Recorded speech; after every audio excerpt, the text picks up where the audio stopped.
နေ့တစ်ခေါက်တော့ရောက်လာမေမိမချောလေးရဲ့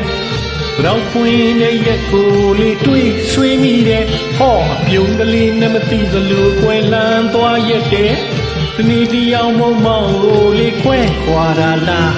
ဒီနေ့တစ်ခေါက်တော့ရောက်ချင်တဲ့မိမချောလေးရဲ့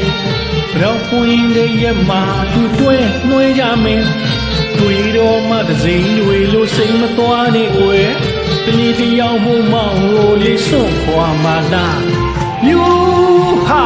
ဟိုတနေ့ကတော့တရားသူလေးကတော့ချစ်စရာဒီတည်းကြားသည်မနာယူ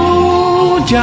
လူတိုင်းကပြောတယ်ဟောမင်းအတွက်ကြောင့်မောင်ဘဝကိုရှုံးမပေးနဲ့တဲ့စကားတခွန်းတော့ပြောခြင်းတဲ့ခွင်လို့လိုက်ွယ်အလားလေးနဲ့ရောက်သူရေသွားပိတ်ကြမင်းတော့တခဲနဲ့တစ်သက်ဆိုရင်တစ်ဖက်လည်းနဲ့ရွယ်နှုတ်ဆက်လို့ခွဲခွာရတဲ့ချွေမာလား